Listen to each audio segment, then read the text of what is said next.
Hello guys, welcome to our channel. This is Teja. ప్రస్తుతం మనతో పాటు సీనియర్ జర్నలిస్ట్ జగదేవ్ గారు. నమస్తే సార్. నమస్తే. సో ఆల్మోస్ట్ పవన్ కళ్యాణ్ గారు, చంద్రబాబు నాయుడు గారు కలిసి పోటీ చేసిన కూటమి గెలిచేసింది. కానీ వీళ్ళిద్దరూ ఇప్పుడు అత్యవసర భేటీ ఏర్పాటు చేసుకున్నారు. అంటే దేనికి సంబంధించే ఏ విషయాలపైన ముఖ్యంగా చర్చించే అవకాశాలు ఉంటాయి ఈ వాళ్ళిద్దరి కలయికలో? కూటమిలో ప్రధాన భాగస్వామి వీళ్ళిద్దరిది. బీజేపీ కూడా ఉంది. బీజేపీని కూడా అన్ని సీట్లు తెచ్చుకోవడానికి కీలక పాత్ర వీళ్ళిద్దరు భాగస్వామ్యం కూడా ఉన్నట్టే కదా. వీళ్ళు ఆ ప్రాంతాల్లో కూడా వెళ్ళి కూడా క్యాన్వాసింగ్ చేశారు కాబట్టి.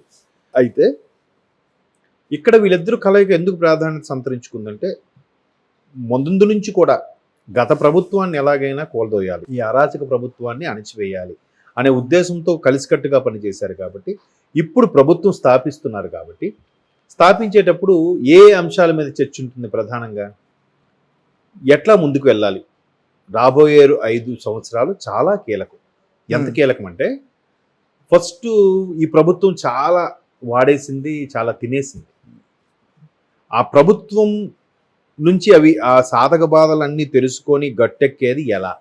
First thing. నెక్స్ట్ ప్రమాణ స్వీకారం ఏంటి? ఎవరు ప్రమాణ స్వీకారం? అందరికీ తెలిసిందే, బాబు గారు ముఖ్యమంత్రి అభ్యర్థి. అది 9 అని కొంతమంది ట్రోల్స్ చేస్తున్నారు ఆల్రెడీ. 9ని ప్రమాణ స్వీకారం అని. మేబీ 9 అయితే అవ్వచ్చు, లేదా ఆయన జాతక రీత్యా మళ్ళీ ఏమైనా మార్పులు చేర్పులు ఉన్నా ఉండొచ్చు. ఇకపోతే నెక్స్ట్ పవన్ కళ్యాణ్ గారు, ఆ టీడీపీ అధినేతగా బాబు గారు ఓకే, జనసేనానిగా, జనసేన అధ్యక్షుడిగా పవన్ కళ్యాణ్ గారు. ఈయనకి ఎటువంటి కీ రోలు? ఈయన గెలుచుకున్న స్థానాల్లో, ఈయనకున్న ఓటింగ్ పర్సంటేజ్లో, ఈయన సమన్వయపరిచిన కీ రోల్ పోషించిన విధానంపై ఎంతవరకు ఈయనకి ఎన్ని సీట్లు ఇవ్వచ్చు అనే దాని మీద కూడా చర్చ ఉంటుంది. ఇప్పుడు పవన్ కళ్యాణ్ గారు పిఠాపురంలో పోటీ చేసినప్పుడు ఆయనకు సపోర్టుగా వర్మ గారు ఉన్నప్పుడు క్లియర్గా చెప్పేశారు, నెక్స్ట్ వర్మ గారు ఎమ్మెల్సీ అన్నట్టుగా పవన్ కళ్యాణ్ గారు ఒక సభలో చెప్పారు. ఎవరెవరైతే రెబల్స్గా మారకుండా పార్టీని అడ్డుపెట్టుకుని ఉన్నారో, ఎవరెవరైతే వ్యతిరేక ధోరణిని వ్యతిరేకంగా రివర్స్ అయిపోయి నానా మాటలు అని, మహేష్ అని ఒక ఆయన జనసేన వదిలి వైసీపీలోకి వెళ్ళారు కదా, అట్లాగా లేకుండా ఎవరెవరైతే వాళ్ళ ఆగ్రహవేశాలు కానీ వాళ్ళ ఆశని చంపుకొని కూటమి కోసం, పార్టీ కోసం, పక్క పార్టీకి, కూటమిలో ఉన్న పార్టీకి త్యాగం చేస్తారో వాళ్ళందరూ కూడా గుర్తించాలి. సార్ మధ్యలో వచ్చాను అంటే, ఒక రకంగా పవన్ కళ్యాణ్ గారు ఇప్పుడు చాలా లక్ష మెజారిటీతో ఉన్నారని కూడా మనం వింటున్నాం. సో దానికి అంతటికీ కారణం ముఖ్యంగా పవన్ కళ్యాణ్ గారే చాలా సభల్లో ఒప్పుకున్నారు. వర్మ గారు సపోర్ట్ అంత ఇంత లేదు, చాలా కష్టపడ్డారు ఆయన రేయి పగలు కూడా. సో ఆయన కూడా గుర్తు చేసుకోవాలని చెప్పి. ఖచ్చితంగా. ఎందుకంటే మీ వర్మ గారికి ఈ మధ్యకాలంలో ఒక 5-6 ఇంటర్వ్యూస్లో చూశాను. ఆయనకి ఏ ఇంటర్వ్యూ చేసినా ప్రతి జర్నలిస్టు, ప్రతి యాంకర్ అడిగిన మొట్టమొదటి ప్రశ్న ఏంటో తెలుసా? సార్, మీరు వర్మ గారుగా పిఠాపురం నియోజకవర్గం ప్రజల వరకే పరిమితం అనుకున్నాం, అంతవరకే తెలుసు. బట్ ఈరోజు పిఠాపురం వర్మ గారు అంటే దేశవ్యాప్తంగా తెలియని వాళ్ళు లేరు సార్ అంటే, అవునమ్మా, ఖచ్చితంగా అది ఆ క్రెడిట్ అంతా కళ్యాణ్ గారిదే.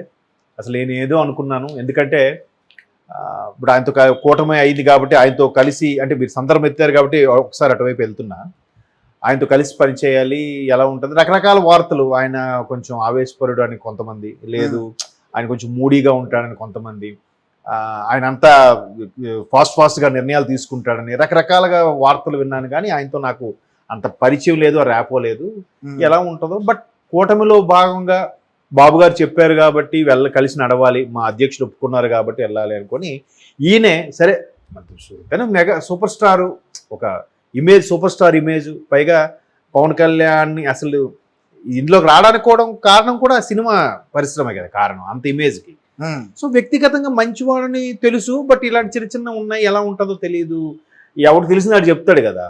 సరే అని ఈయన వెళ్ళాడంట. వెళ్ళాక కలవగానే, అయ్యో రండి, వచ్చారా, అసలు మీరు రావడం కరెక్ట్ కాదు, నేనే మీ దగ్గర రావాలి అన్నాడంట. అక్కడ ఈయనకు బౌల్డ్ అయిపోయాడంట. అరే, అలాగే ఏదో నీరు ఇవ్వడం కూడా ఆయన తీసుకొచ్చి నీరు ఇచ్చాడట. ఇప్పుడు అంత పెద్ద మా వాటర్ తండి, చాయ్ తండి ఇవ్వండి అంటే సరిపోదా?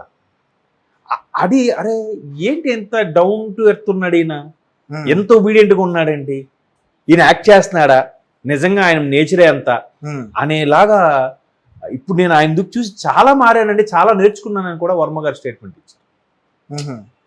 వర్మగారు కూడా చాలా ఎక్కడికక్కడ ఈ స్ట్రాంగ్ రూముల దగ్గర ఏమైనా మతలం జరుగుద్దా, లేదంటే తాయిలాలు ఇవ్వడంలో చాలా కొత్త కొత్త పుంతలు తొక్కి ఎవరో డబ్బులు ఇచ్చి కొనేస్తున్నారా అని ఆయన టీము రాత్రింబౌలు నిద్ర లేకుండా కూడా పడిగాపులు కాసిన సందర్భాలు ఉన్నాయి మొన్న జరిగిన ఎలక్షన్లో. కాబట్టి వర్మగారు కూడా భాగస్వామ్యం ఉంది. అయితే ఎటువంటి వ్యక్తుల్ని పార్టీ వదులుకోకూడదు, కాబట్టి ఎవరికి ఎవరు ఇవ్వాలి, ఇంత 21 స్థానాల్లో ఇంత స్ట్రైకింగ్ రేట్, ఇప్పుడు 90 స్ట్రైకింగ్ రేట్ ఉంది, 21కి రేపు 19 20 గెలిగిపోతుంది. మరి ఎన్ని మినిస్ట్రీ పదవులు ఇవ్వాలి, ఎవరెవరికి అందులో మళ్ళీ రానోళ్ళకి దాని కార్పొరేట్ నామినేటెడ్ పోస్టులు అంటారు, కార్పొరేషన్స్ అని, అవి ఎవరికి ఇవ్వాలి, ఇవన్నీ కూడా చర్చ ఉంటుంది. అయితే ఇవన్నీ ఒకే రోజు చర్చకు వస్తాయని కాదు, ప్రధానంగా ప్రమాణ స్వీకారం ఏంటి, ఎప్పుడు, ఎక్కడ చేద్దాం, ఎవరెవరు అతిథులుగా పిలుద్దాం. బట్ అందరూ వినపడే వార్త ఏంటంటే ఏ ప్రజావేదిక అయితే కూల్చారో అదే ప్రజావేదిక మరలా నిర్మిస్తూ అంటే ఎక్కడ కోల్పోయి అక్కడే మళ్ళీ వెతుక్కోవాలన్నారు కదా, అక్కడ నుంచే మళ్ళీ స్టార్ట్ చేయబోతున్నారు. కాబట్టి అక్కడే ప్రమాణ స్వీకారం చేస్తారు బాబు గారు అనే వార్తలు ఆయన కూడా స్టేట్మెంట్ ఇచ్చారు, అమరావతి నుంచే ప్రమాణ స్వీకారం ఉంటుందని. ఎందుకంటే రేపు రాబోయే రోజుల్లో రాష్ట్రంలో రెండో రాజధానిగా కూడా చేసే స్థాయికి అమరావతిని తీసుకెళ్లాలన్నది బాబు గారి విజన్. రెండో రాజధాని, ఎస్, అంటే హైదరాబాద్ని రెండో రాజధానిగా చేయాలని ఎప్పటి నుంచో ప్రపోజల్ ఉంది. కేంద్రపాలిత ప్రాంతం చేద్దామా, రెండో రాజధాని చేద్దామా అనే కూడా ఆలోచనలు మల్లగుల్లాలు పడుతున్నాయి. అవకాశాన్ని ఇటువైపు మన వైపు తిప్పుకుంటే అభివృద్ధి త్వరగా అవుతుంది కదా. రెండో రాజధాని కాన్సెప్ట్ ఎప్పటి నుంచో ఉంది కాబట్టి ఉన్నప్పుడే ఉంది అంటే హైదరాబాద్కు ఉంది. ఎందుకంటే ఇప్పుడు ఆల్రెడీ రాష్ట్రపతి విడిది ఇవన్నీ కూడా ఇక్కడ ఉన్నాయి, మీకు ఐడియా ఉందో లేదో, ఆ దుడ్డిగల వైపు ఎటో ఉన్నాయి. సో అట్లాంటివి ఇక్కడ పెట్టారంటే ఇప్పటి నుంచో ప్రపోజల్ ఉంది. కానీ తెలంగాణ ఆంధ్ర డివైడ్ అయిపోయిన తర్వాత వీళ్ళు కేంద్రపాలిత ప్రాంతం చేస్తారంటే ఒప్పుకోరు, ఎందుకంటే హైదరాబాద్ మా హక్కు, మాకు రాజధానిగా ఉండాలి అనే దీని మీద ఉంది. ఇంకొంతమంది అభిప్రాయం అంటే సౌత్ ఇండియాకి దేశ రాజధాని ఢిల్లీ కాబట్టి చాలా లాంగ్, సెకండ్ క్యాపిటల్గా దీన్ని పెడితే కొన్ని అయినా ఇక్కడగా మార్చితే బాగుంటుంది అనేది ఒక ప్రపోజల్ ఎప్పటి నుంచో ఉంది. బట్ అది ఇంప్లిమెంట్ అయితే అవ్వలేదు. సో అట్లాగే సెకండ్ రాజధానిగా కూడా కొంచెం డైవర్ట్ చేస్తే మనకి త్వరగా ఇది అవుతుంది కదా అనే ఆలోచన కూడా ఉన్నట్టుగా బాబు గారికి ఉన్నట్టు అని వార్తలు ఉంటున్నాను. మేబీ ఏదైనా ఈవెన్ ఒకసారి ఒక సభలో కేటీఆర్ గారు కూడా చెప్పారు, నాకు ఆయన చెప్పే వరకు నాకు తెలియదు ఏంటంటే highest urban area land pooling ఉన్నది అమరావతి అంట. బట్ అది డెవలప్ అవ్వలేదు కాబట్టి మందే హైదరాబాదే పెద్దది, లేదంటే హైదరాబాద్ కన్నా అమరావతే పెద్దది అవ్వబోతుంది అర్బన్ ఏరియా అని చెప్పి కేటీఆర్ గారు ఒక స్పీచ్లో చెప్పారు. సో అంత విజన్తో ముందే రెడీ చేసి పెట్టుకున్నాడు ఆయన బాబు గారు. సో అట్లాగా మొన్న ఈ యుఎస్ వెళ్ళింది కూడా ఎలక్షన్స్ తర్వాత ప్రమాణ స్వీకారం అయితే ఎవరెవరిని ఆహ్వానించాలి, ఆహ్వానిస్తూనే వస్తూనే వాళ్ళని పెట్టుబడులు పెట్టండి అని రిక్వెస్ట్ చేసేలా కూడా ఆహ్వానించాడట ప్రవాస భారతీయులు వాడిని. అంటే ఆయన ఎంత ముందు చూపు చూడండి. వీళ్ళేమన్నారు వైసీపీ వాళ్ళు, వీళ్ళు ఎవరు ఎక్కడ మాట్లాడట్లేదు, కేవలం మేమే గెలుస్తాం, వాళ్ళు ఓడిపోతారు, అందుకే వీళ్ళు ఎవరు మాట్లాడట్లేదు అన్నారు. కానీ అదేదో సామెతలాగా మాట్లాడే ఇది కరవదు అన్నట్టుగా అట్లా జరిగింది, అది పక్కన పెట్టండి. సో మొత్తానికి ఎవరెవరికి ఏ శాఖలు ఇవ్వాలి, ఏంటి, ఎలా చేద్దాం అనేది మరి ఇద్దరు హెల్ప్ చేసినప్పుడు సమన్వయ కమిటీలు కూడా మీకు ఐడియా ఉందో లేదు, బాబు గారు జైల్లో ఉన్నప్పుడు కూడా తెలుగుదేశం జనసేన సమన్వయ కమిటీలు ఏర్పరిచినప్పుడు కూడా ఒక దేశం ఇరుగు పొరుగు దేశాలు ఎలా కూర్చొని మాట్లాడుకుంటాయో అలాగా వీళ్ళొక టేబుల్ వాళ్ళొక టేబుల్ కూర్చొని వీళ్ళ వైపు వీళ్ళ జెండాలు వాళ్ళ వైపు వాళ్ళ జెండాలు ఎగురుతూ చాలా చక్కగా మాట్లాడుకున్నాం డిగ్నిఫైడ్గా కార్పొరేట్ స్టైల్లో. అది సిస్టమ్ ఉండాలి దేనికైనా. సో అట్లా ఒకటన్నిటి మీద కూడా చర్చ జరగచ్చు. మేబీ మరలా ప్రధాని మోదీ గారు చీఫ్ గెస్ట్గా వస్తారేమో రేపు మరలా ప్రమాణ స్వీకారానికి.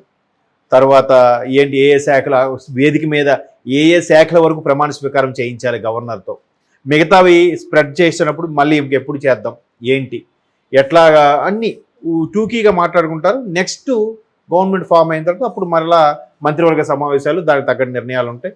ఇప్పుడు కేంద్రంలో కూడా బీజేపీకి మెజార్టీ తగ్గుతున్న నేపథ్యంలో మన కూటమి అక్కడ చక్రం తిప్పబోయే అవకాశం కూడా కనిపిస్తుంది. అది ఒక విధంగా రాష్ట్రానికి మంచి పరిణామం నా అభిప్రాయం.